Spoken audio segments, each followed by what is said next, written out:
Assalamualaikum warahmatullahi wabarakatuh.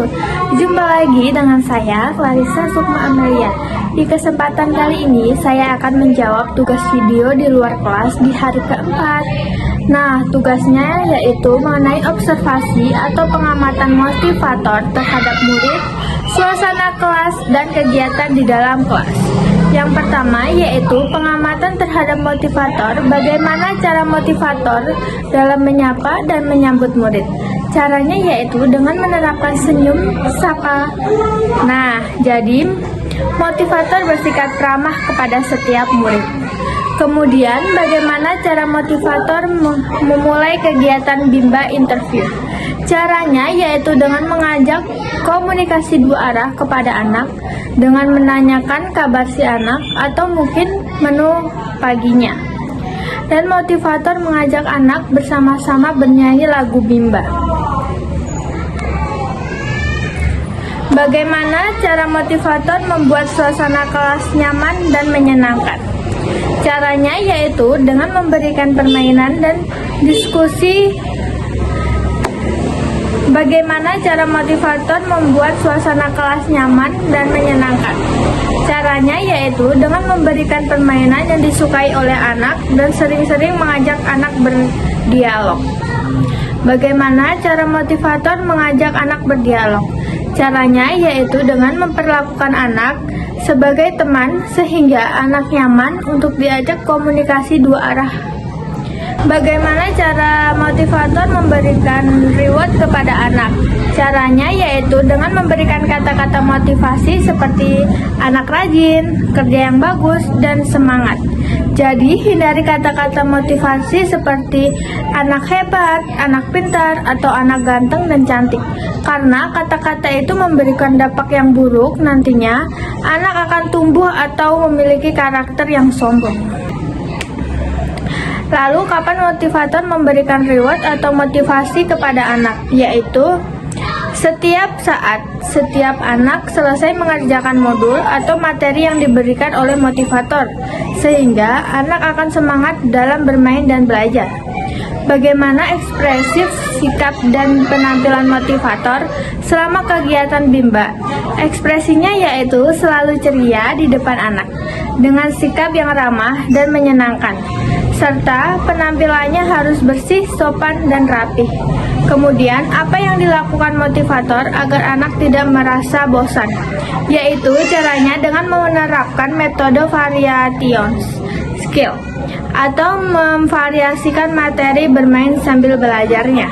Pertanyaan yang terakhir, apakah motivator mengarahkan dan membimbing murid untuk melakukan kegiatan baca-bacaan secara bebarengan? Sejauh yang saya amati, motivator selalu memberikan kegiatan bermain baca-bacaan secara bersama-sama.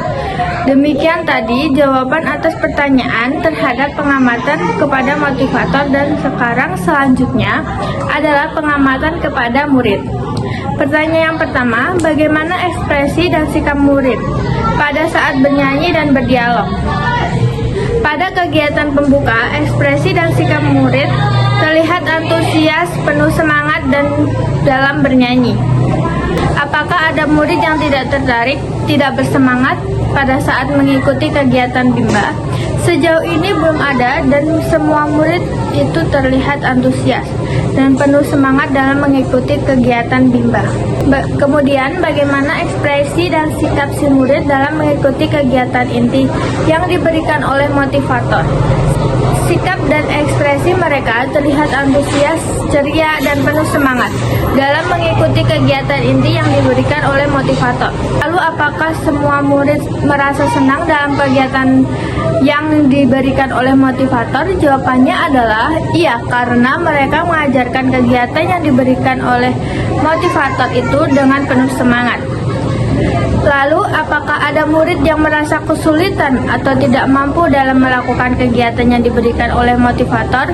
Sejauh ini belum ada atau tidak ada, hanya saja murid memerlukan waktu untuk berpikir sejenak sebelum menjawab pertanyaan dari motivator. Jelaskan karakter masing-masing murid yang telah diamati. Yang pertama yaitu Ada yang bernama Elis. Nah, itu cukup kondusif, cenderung pemalu, tetapi senang membaca dan bisa berinteraksi dua arah. Dengan demikian, jawaban atas pertanyaan pengamatan terhadap muridnya.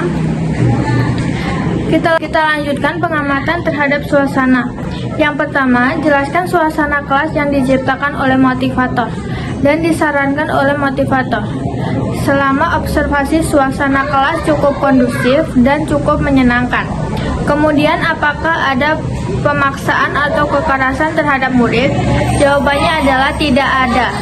Ya, tidak ada pemaksaan karena anak belajar tanpa merasa terpaksa maupun dipaksa oleh motivator. Pertanyaan yang terakhir yaitu pengamatan terhadap kegiatan di dalam kelas. Apa yang dilakukan oleh motivator dan murid ketika kegiatan pembuka? Dan yang dilakukan adalah motivator dan murid bersama-sama menyanyikan lagu Labimba, lagu Cinta Ananda, kemudian doa sebelum memulai kegiatan belajar. Lalu apa yang dilakukan oleh motivator dan murid pada kegiatan inti? Yang dilakukan oleh motivator dan murid adalah bermain sambil belajar tiket modul yang sesuai dengan kemampuan dan perkembangan si murid atau kemauan murid. Kemudian kegiatan utama yaitu bermain baca-bacaan. Jelaskan mengenai kegiatan utama yang paling banyak dilakukan oleh murid. Pada saat kegiatan inti, yang paling banyak dilakukan yaitu kegiatan utama atau kegiatan prioritas, yaitu bermain modul baca-bacaan. Sesuai dengan harapan Bimba, menumbuhkan minat baca anak sejak usia dini. Kemudian, apa yang dilakukan oleh motivator dan murid pada saat kegiatan penutup? Yang dilakukan adalah bernyanyi dan baca doa sesudah belajar. Sebelumnya melakukan kegiatan tebak-tebakan huruf dan bermain verbal pertanyaan. Akhir, berapa lama durasi kegiatan Bimba? Durasinya yaitu kurang lebih 40 menit. 5 menit untuk kegiatan pembuka, 30 menit untuk kegiatan inti, dan yang terakhir adalah 5 menit untuk kegiatan penutup. Demikian observasi atau pengamatan yang saya lakukan. Mohon maaf apabila ada kekurangan atau salah-salah kata. Cukup sekian dari saya. Terima kasih.